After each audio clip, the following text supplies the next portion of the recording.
9 at 6 a.m. Let's look out there with live cam. You can see something in this shot, but a lot of fog around town, so be careful when you hit the roadways.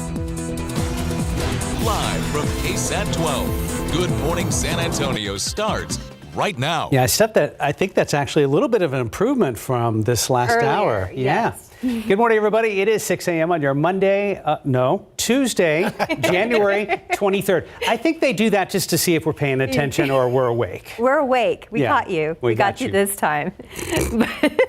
But yes, it's really weird, coming into town, we usually see the downtown skyline, and it was just missing this morning. Yes, the other thing you'll notice is the fact that it's like almost 60 degrees outside. Yeah. Very warm and obviously very, very humid out there. And you were talking about maybe a slight improvement in some spots, which may be the case, but then in a lot of spots it is just pea soup out there. So that's going to continue throughout the rest of the morning. Here's the camera over there at 410. And again, granted, this is on top of that building, so higher into the fog and the low clouds. But yeah, there's plenty of reduced visibility all around the area. And the numbers, as far as these reporting areas, haven't changed that much. Maybe 100 yards out there at the airport, 6/100ths of a mile, quarter mile out there at Bernie Stage, zero visibility. Castroville, Pleasanton's actually dropped down a little bit. And you can see the entire metropolitan area is under very, very thick fog as of right now. And along with that fog, obviously some mist. So the roads are damp all around, and pretty much everybody has fog right now all around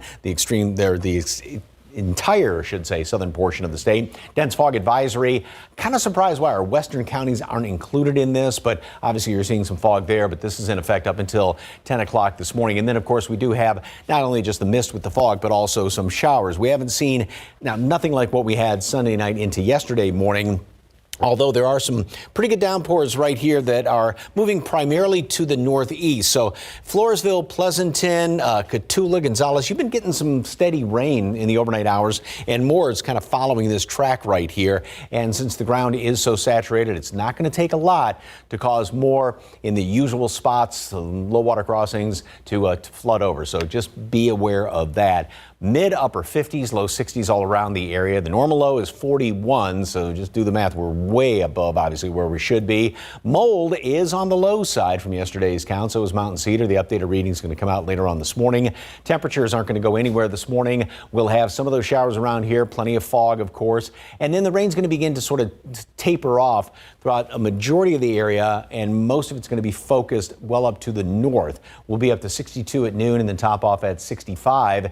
And again, lesser rain around here, but it's going to be picking up overnight with another wave coming on through. So going to be a wet morning again tomorrow. More on that coming up, and look ahead to the weekend. RJ, what's going on the roads right now? All right, Mike, we've been talking about a lot about the fog so far. Obviously, that's going to be a concern for drivers right now. But as I was kind of looking through the maps, I noticed that there was a backup there in the downtown area, just trying to figure out what exactly was going on there. So just got off the phone with TransGuide, and they basically said that they are still working on some drainage work in that area right now. So they have shut down the lower level of 35. What you're looking at behind me is the camera stretching all the way back to Alamo, as we're going to take a look here in our maps, and you can see that they have right now shut down the 35 parts of the lower level there, all the way from South Alamo past to Cesar Chavez, all the way up to San Pedro Avenue. So again, it's going to be right there at the I-10 at the Y that we're going to see a shutdown, and again, it's going to be all the way from Martin to San Pedro, and actually stretching now to St. Mary's as well. Our director just in my ear and mentioned that that was still kind of closed at the moment as well. So again, kind of an ongoing issue there, lingering effects from yesterday's rain, but we are not seeing any sort of high water closures that we had been seeing over the past 24 hours. It looks like crews are still out there working on some drainage issues in that area. The rest of the city, things looking pretty good. Again, we had a crash earlier, I-10 eastbound at West Hildebrand. That has been cleared out. And again, no other major issues because of the high water that we saw over the past day or so. The biggest thing we're following right now is this in downtown, a couple of those construction closures, and also the fog in the area. Looking at 281 Loop 410, we have traffic moving pretty good in all these directions, but again, low visibility in many parts of the city. Mark and Stephanie, back to you guys. Thank you, sir. People in the city of Natalia are waking up to news that a suspected mass murderer was among them. That man who was on the run from authorities in Illinois apparently took his own life here in Texas. Our Katrina Weber is live where it all went down outside Chubby's Travel Center near I-35 and FM 471. Katrina, what are people saying out there this morning?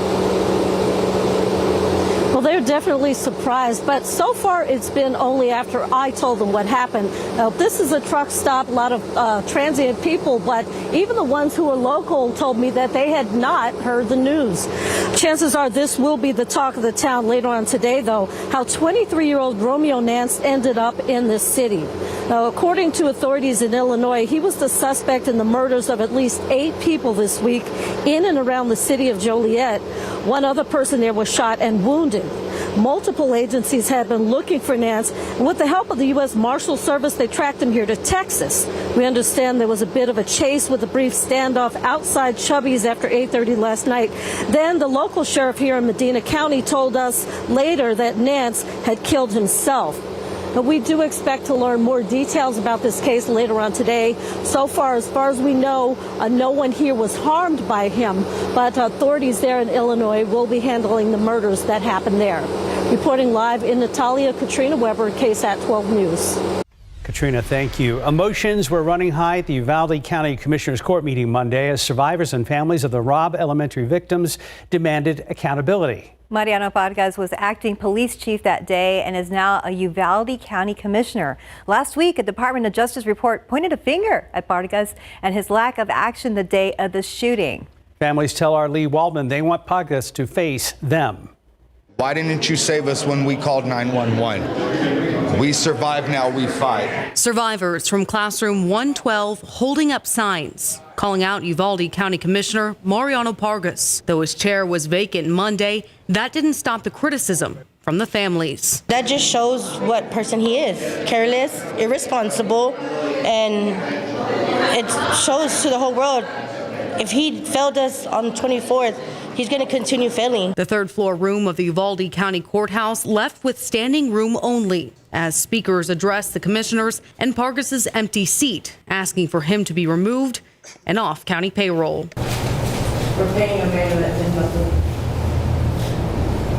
My daughter sat there for 77 minutes and begged. She's the one who made phone calls, begging for help. I talked with County Judge Bill Mitchell, who says unless Vargas steps down himself, there's not much the court can do. He says that removal process is all laid out in a government statute. Any elected official has to be removed by action of the district court. Commissioner's Court has no authority whatsoever. We spoke with Vargas at a Commissioner's Court meeting in December of 2022. All I can say is that a lot of stuff been put out there. It's not the way it happened. That's all I can tell you. Vargas said that a month after CNN first reported the acting Uvalde police chief was told by dispatch. A child in the classroom called saying, quote, 8 to 9 are still alive. Are we just waiting for more tech or what's going on? They're going to come in. DPS Ranger. Somebody in there going to come in. Now that this review of the failed law enforcement response is out and Vargas is called out by name, these families are hoping he'll step down. He doesn't care about the community, he just cares for himself. I mean, he's a disappointment, and he should step down. In Uvalde, Lee Waldman, KSAT 12 News. Well, back here in San Antonio, the Police Officers Association is once again calling out the Bexar County DA's office and DA Joe Gonzalez, this time for the way former officers are treated in court. SAPOA is asking for equal treatment for former police officers who are on trial. The police union referring to recent mistrials in cases involving former SAPD officers. The Office of SAPOA President Danny Diaz released a statement yesterday calling out the DA, saying in part, quote, from withholding crucial evidence to expert witness testimonies, these unlawful practices reflect a clear bias against San Antonio police officers who have been awaiting a fair trial for over a year, end quote. The Office of Joe Gonzalez responded to our request for comment saying, quote, our ultimate goal is to seek justice. It is critical that our office give opposing counsel all the information they are entitled to. When, for whatever reason, that does not happen, we will disclose the error, end quote. We'll be staying on top of this developing story as it unfolds. We also expect to hear directly from the police union president later today. First votes were cast overnight in the New Hampshire primary. It was not good news for former President Trump. He was swept by Nikki Haley 6 votes to 0 in tiny Dixville Notch, New Hampshire, which continued its tradition of casting votes at midnight. However, as ABC's Melissa Don reports, the polls might not be a reliable indicator of how things will play out later today across the Granite State. Midnight voting in Dixville Notch, New Hampshire, kicking off the first in the nation primary.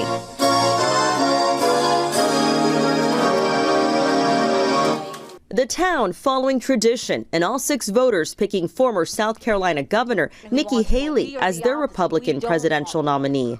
Haley spent yesterday crisscrossing New Hampshire trying to convince voters to deliver her an upset victory. We can't be a country in disarray and have a world on fire and go through 4 more years of chaos because we won't survive it.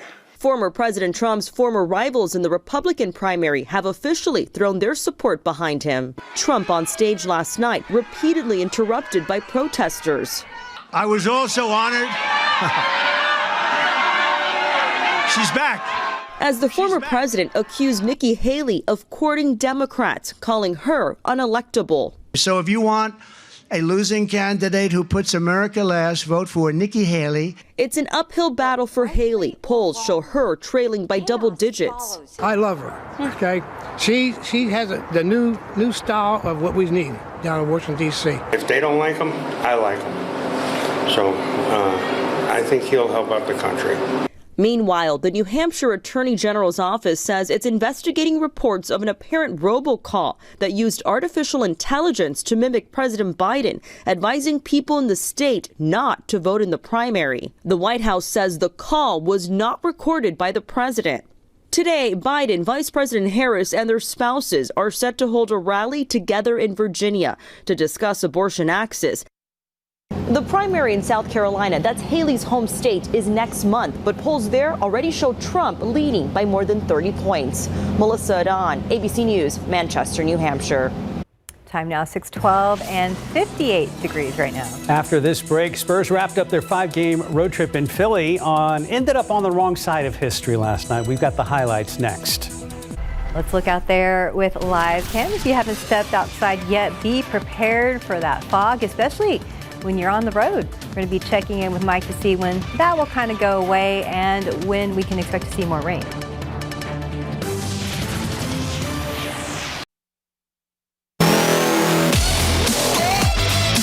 Victor Wembanyama and the Spurs wrapped up their 5-game road trip last night against Joel Embiid and the Philadelphia 76ers. First quarter, Spurs come out fast. Wemby taking the ball himself, and then he stops and pops a 3, and the Spurs lead 12-5.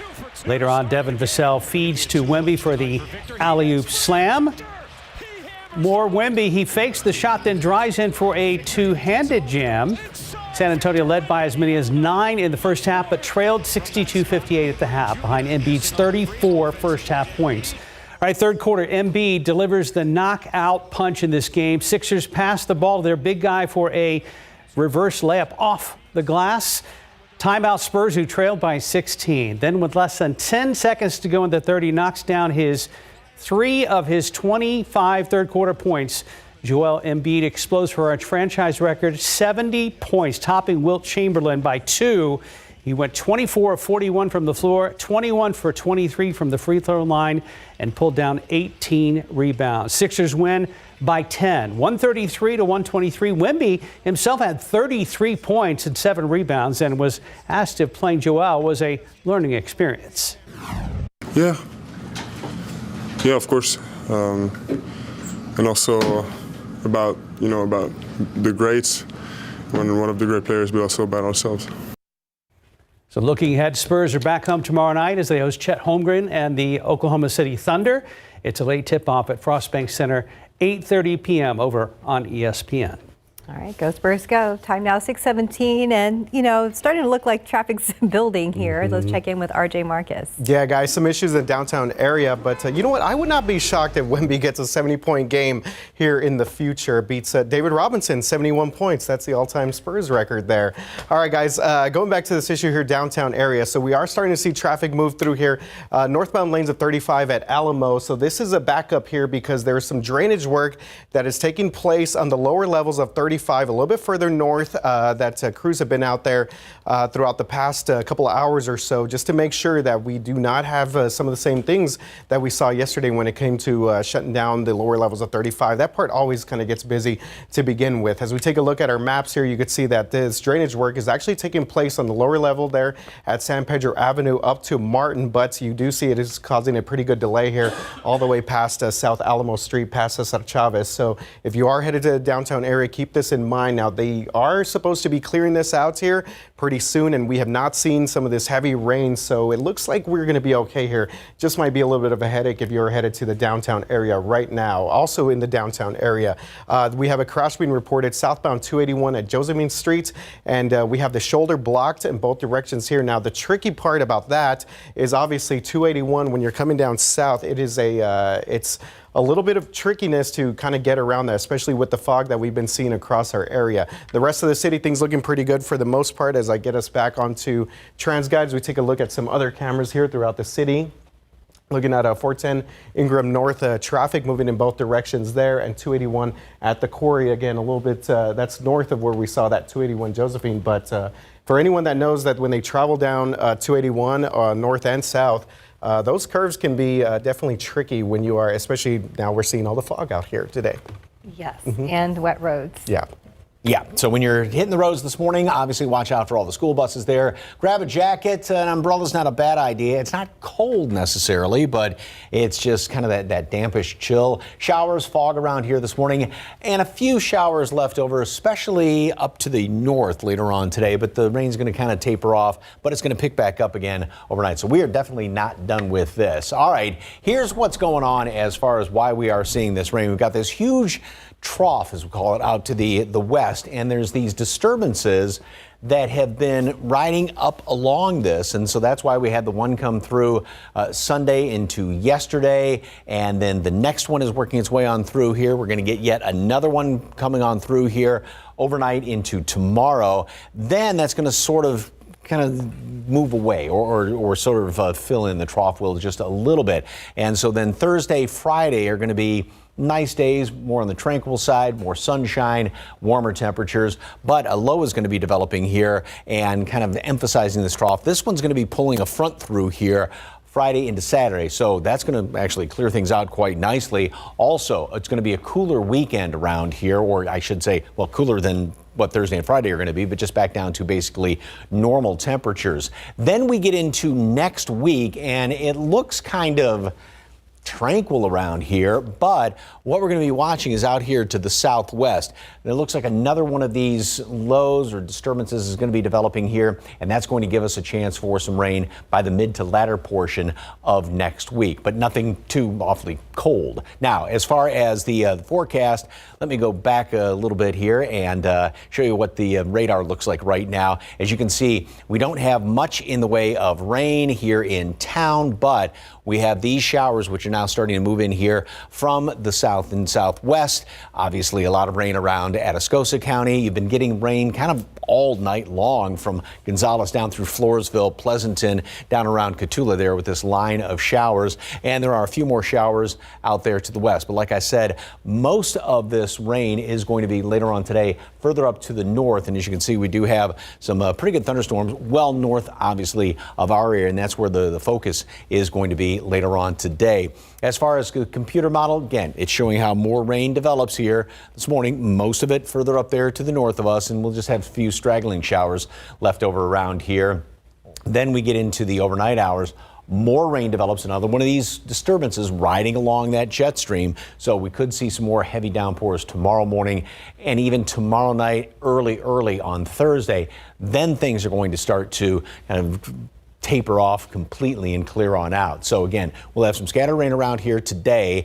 Mild temperatures down just a few degrees tomorrow, but we'll be dealing with heavy rain in the morning again. The potential is there. More showers throughout the day. Thursday, more sunshine. Same thing with Friday. Gets us up to 70 and a shower or two left over, and maybe one or two when that front moves through late Friday. Then that's going to clear us on out. Breezy Saturday, but just an absolutely gorgeous, gorgeous weekend. Low temperatures, what you would expect this time of year, near normal. High temperatures, also pretty close to normal. That looks like it's going to extend into Monday as well. We have more coming up after this break. Got this, buddy. You got it. During an asthma attack, every second feels like an eternity. Primatene Mist works fast. It's clinically shown to open airways quickly. Get the #1 FDA-approved over-the-counter asthma inhaler. Primatene Mist. Breathe easy again. The big interview. Don't be nervous. You took classes from Yale and Google. I'm ready. You're more than ready. So let's do this. With over 5,000 courses and degrees from world-class institutions on Coursera. Learn without limits. I was drowning in debt. I had over $36,000 in debt. If I would have just made the minimum payments, it would have taken me 59 years to pay off. National Debt Relief can significantly reduce the amount you owe. National Debt Relief reduced my debt by over $27,000. With National Debt Relief, you have a powerful team that knows how to talk to your creditors. National Debt Relief, they got me out of debt. Call or visit nationaldebtrelief.com to get started. In your morning consumer headlines, Apple releasing its latest iPhone software update with new security features. The stolen device protection tool requires Face ID or a Touch ID to perform certain actions. There's a time delay to change your passcode or Apple ID only when you're away from familiar places like home or work.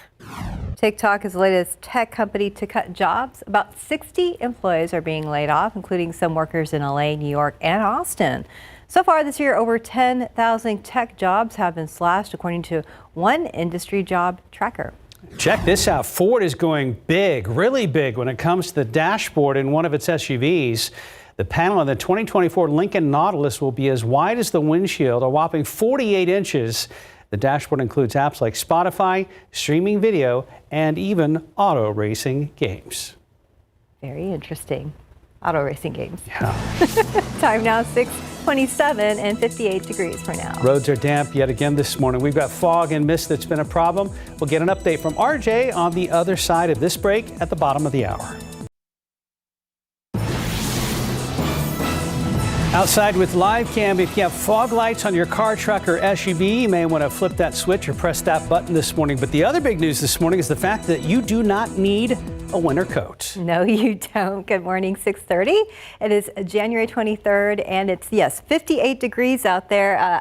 So I stepped out because, well, my raincoat, well, one of them is kind of has a little bit of a lining. I was like, oh my gosh, it's too hot for this.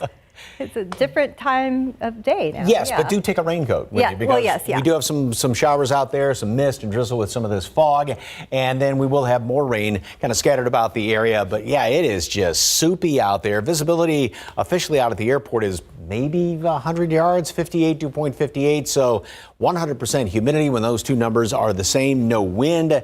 Perfect ingredients for a lot of this thick fog. And again, case in point, 100 yards visibility out there. Quarter mile at Bernie. Castroville, zero visibility. It's been pea soup out there in Castroville for, well, since we started the newscast at 5 o'clock. Fog all around the area. Pleasanton, not bad as far as visibility is concerned, but then you go out to Rock Springs, Junction, Carrizo Springs, and even out to the east. So we're going to be dealing with this fog for a while because dense fog advisory is in effect up until 10 o'clock this morning for basically all of the area, with the exception of a couple of those locations right there along the Rio Grande. And rain, we haven't had a lot of it in the overnight hours. You've had a lot, say, from Cotulla, Pleasanton, Floresville, this line right here. And now it's starting to kind of move into the southern portion of San Antonio, so a few showers on the south side of town. Even though it's not a lot, with the ground so saturated, it's not going to take much to fill up some of those usual low water crossings, some standing water on the road. So just take it easy again this morning. And then we'll continue to see more of that rain developing, especially up to the north, well up north of our area later on today. Very mild temperatures, closer to the normal high than the normal low right now. And Mold and Mountain Cedar are both on the low side. Updated count's going to come out later on this morning. We do have just a damp day in store. More rain this morning, and then it's going to sort of taper just a little bit this afternoon. We'll be up into the mid 60s, but we're going to get another wave of rain moving in here overnight and tomorrow. Could have some heavy downpours around here tomorrow, low 60s, and then it looks like another wave of rain. It's going to move in tomorrow night, maybe in the wee hours Thursday, but we will start to see just fewer showers around here Thursday and Friday, and it's also going to be warmer, getting up to 70 both those days with a little more sunshine. Then we get into the weekend. We've got a front moving through late Friday, shower getting squeezed out with that. After that, plenty of sunshine, 60s for highs, 40s for lows. good-looking weekend in store. Details in a couple of minutes. Traffic Authority. Fog, mist, problems? Yes, Mike. Seeing a couple of things now pop up, so let's go ahead and get right to it. Taking you outside real quick, TransGuide, looking at 37 Jones Avenue. So we can get one more in here, 37 Hackberry. Traffic moving pretty good in both of those areas. We still have some ongoing drainage work that's taking place here. They actually shut down the lower levels of 35 to continue this work after that heavy rain yesterday. So this is going to be affecting you from San Pedro to Martin. Now, I just looked at the cameras in the area. It looks like traffic is getting through here, but again, something to keep in mind if you're headed out to the downtown area. The east side of town now, we have a stalled vehicle being reported, Loop 410. It's being reported on the southbound lanes, but our maps are indicating that this is actually traffic moving northbound. So something I'm going to have to check with TransGuide here in just a bit. So again, Loop 410 at WW White on the east side, and we go a little bit further here to the northeast side, westbound lanes of Loop 410 at Perrin Vital. We have another stalled vehicle in this area there for our drivers around the Randolph area and obviously the Windcrest area as well. But again, one more quick look here at traffic across the city, 1604 John Peace.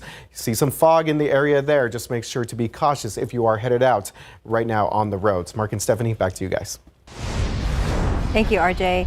The city of Natalia is in the national spotlight, the place where a suspected mass murderer's run from the law ended. That suspect, who was wanted in Illinois, reportedly killed himself. Katrina Weber is live where it happened outside a travel center near I-35 and FM 471. And Katrina, it looks like things are back to business as usual there.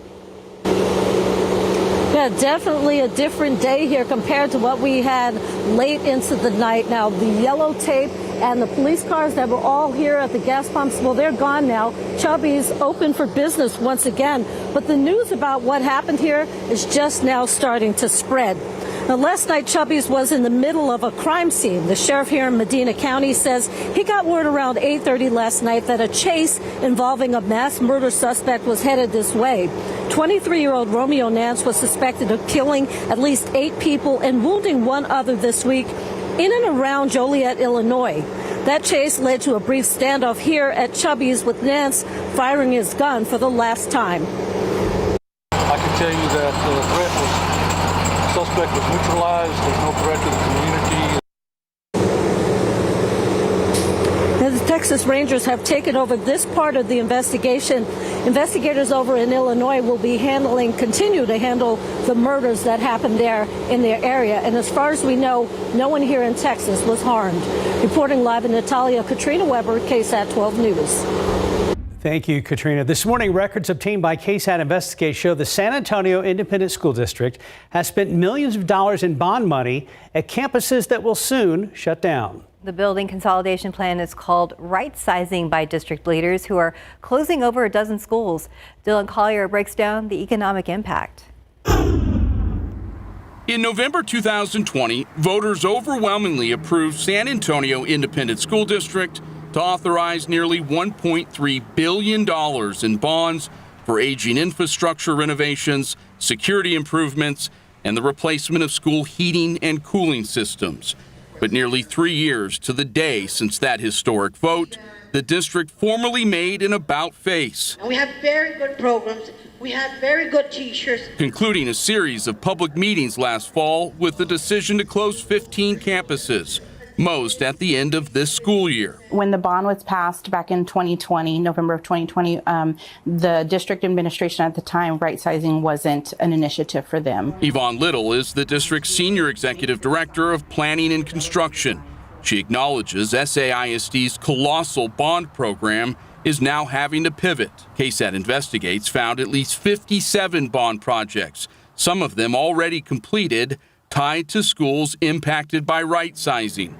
The district has sunk millions of dollars into campuses that were lined up for major renovations.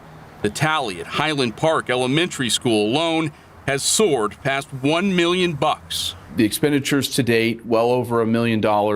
And then this is one of the schools that is slated to close at the end of this school year. Those were spent on surveys, geotechnical surveys, structural analysis, to be able to make the design and develop the design for construction, but it was not under construction. In fact, according to Little, renovation construction had yet to begin at any of the closing campuses. Those costs, part of the planning process. The records show significant HVAC work continues at schools that are consolidating or closing, as well as 5-figure security improvements completed at some buildings that will no longer have students. Cameras can be moved and repurposed. Chillers can be moved and repurposed. The total bond expenditure spent on closing campuses, around $9.1 million, a figure Little says will continue to fluctuate as the district reconciles projects and informs architects that some work will not move forward. Little added that the district does not plan to sell off any of the properties and will instead try to find tenants to rent the soon-to-be vacant buildings. Even if it does sit vacant for a little while we work with a partner to come into it, our mothball plan wants us to keep our HVAC at least at an unoccupied temperature so that we can mitigate, any bacteria growth or anything happening in the campus. For KSAT Investigates, I'm Dylan Collier. Under the right-sizing plan, close to 36 schools will receive additional students and staff. Impacted students will have the ability to choose a school of their choice. Another headlines this morning, a local energy company says it's being acquired by a major gas company. NuStar and Sunoco have entered into an agreement for Sunoco to buy NuStar for $7.3 billion. It's being reported the board of directors for both companies have approved the purchase. The report also states Sunoco will acquire NuStar in an all-equity transaction, including assumed debt. Right now, the deal is expected to close before the start of summer this year. So what does this mean for San Antonio? Our Steve Spriester reached out to NuStar about what the sale and what it means for NuStar's San Antonio office. Chairman and CEO Brad Barron responded saying in part, quote, Sunoco will need the expertise of our employees to ensure the continued operation of the legacy NuStar assets, end quote. And Sunoco is also a good corporate citizen and an important partner in the communities which they operate. Regarding our headquarters building here in San Antonio, NuStar has a 20-year lease on the building, and Sunoco has committed to keeping the building open for 2 more years, end quote. We'll be staying on top of this developing story as it unfolds.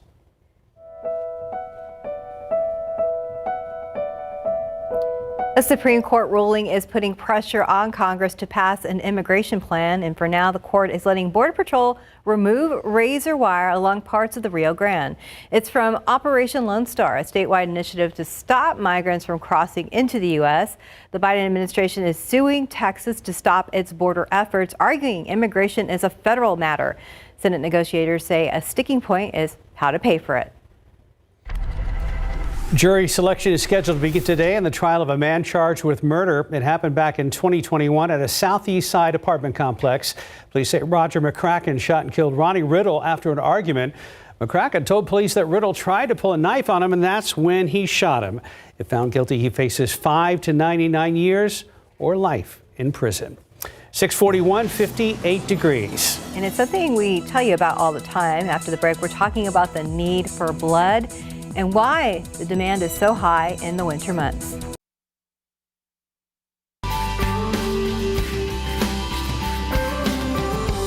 Welcome back at 6:44. So January is National Blood Donor Month, and there's a great need for blood here in Bexar County. We spoke with an expert from University Health who says the highest demand actually comes right after the holidays.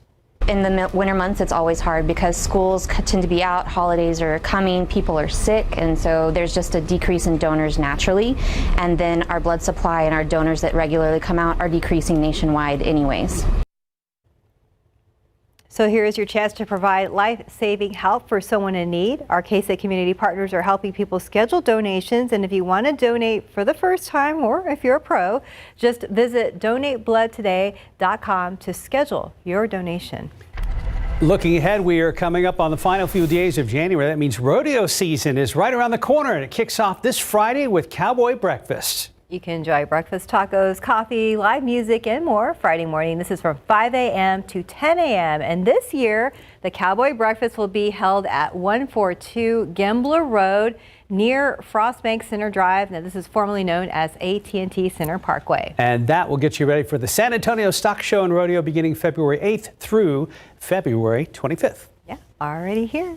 Time now 6:45, well actually 6:46, and roads looking a little interesting. Let's go ahead and check in with RJ Marcus. Yeah, Stephanie's been a mixed bag of things so far. Obviously, we're dealing with the fog, but no major crashes or incidents to let you know about. So let's get you on your way here. Want to let you tell you about here, or show you our maps here on the far northwest side. We have a stalled vehicle being reported eastbound of I-10 at Loop 1604. I was looking at the camera earlier there, not causing any significant delays, but over here by John Peace and 1604, obviously with all the construction taking place there, usually a pretty good buildup throughout the morning. Taking a look at the rest of the city, we do have some activity on the east and northeast. Actually, wow, this is just cleared out over the past couple of minutes or so. We had a stalled vehicle being reported WWY 410 north. That looks like that has been cleared out, and then we had another stalled vehicle there 410 westbound at Perham Vital. So again, that's good news for our drivers in that area.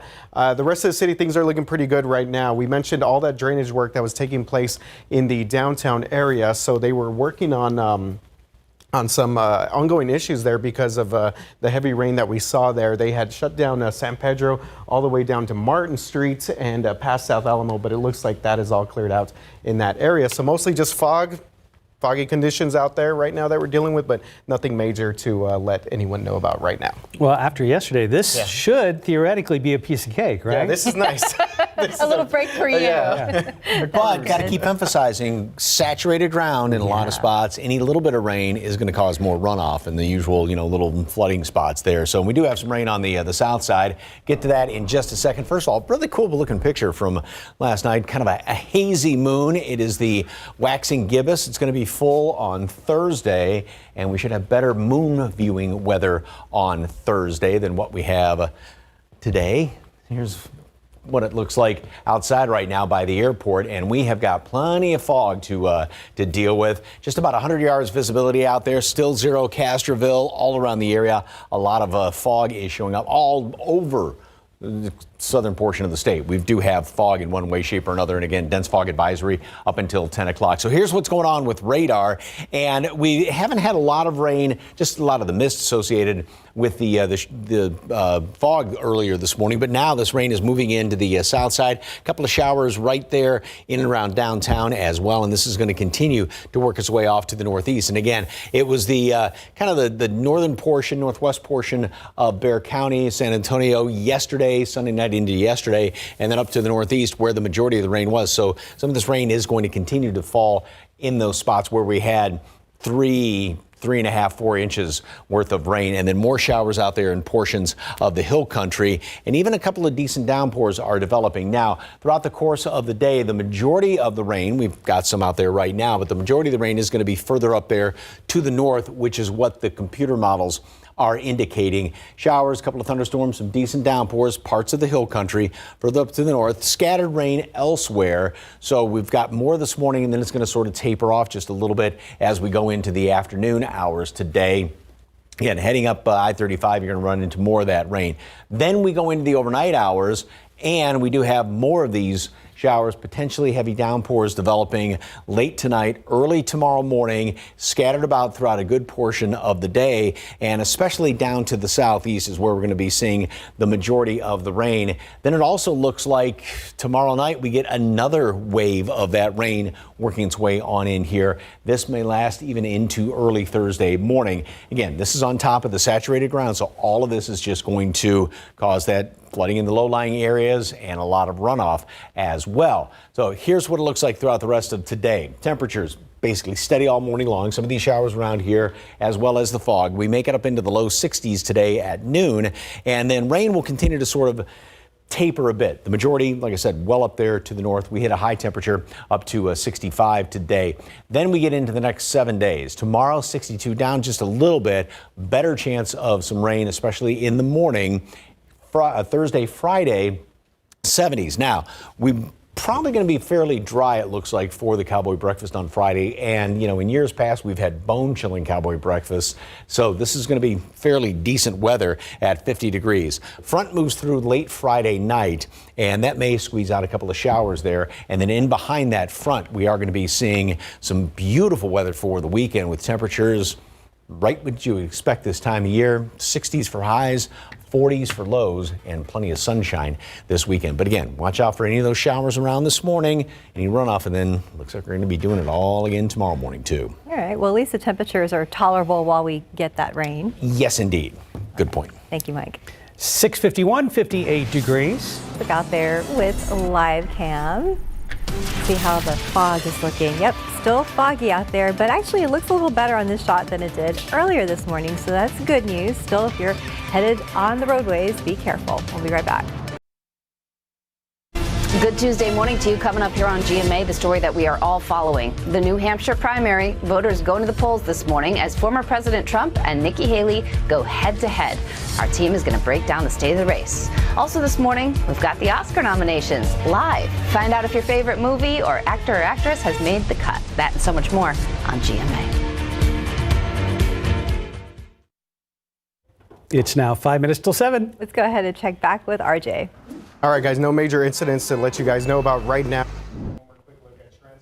We have 410 and Ingram North. You do still see a lot of fog in the area there, 281 at the quarry. Something we just saw pop up over the past couple of minutes or so. This looks like the eastbound lanes of 151 at Westover Hills. It's being reported as a stalled vehicle at the moment, so this is something that we will continue to follow into our 7 o'clock hour. But again, guys, mostly kind of big issues that we're seeing out there. A lot of fog still out there. Be cautious if you're headed out right now on the roadways. Mike? Thank you very much, sir. Here's a look out there by the airport where visibility is still being reported at just about 100 yards, quarter mile, New Braunfels, Bernie, zero visibility. Castroville, this fog has, these numbers really haven't changed in the past couple of hours, so the fog is very thick. It is going to be sticking around for a while. Rock Springs, pea soup fog as well.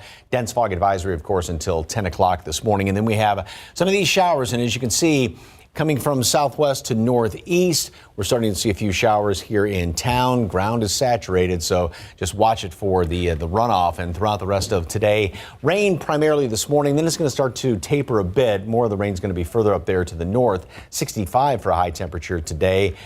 But looks like we're going to be doing it all over again tomorrow with some heavy rain and then clearing up a bit by the end of the week. And again, don't forget the Oscar nominations this morning at 7:30 on GMA. Yeah, stay tuned, and we'll see you back here at 9.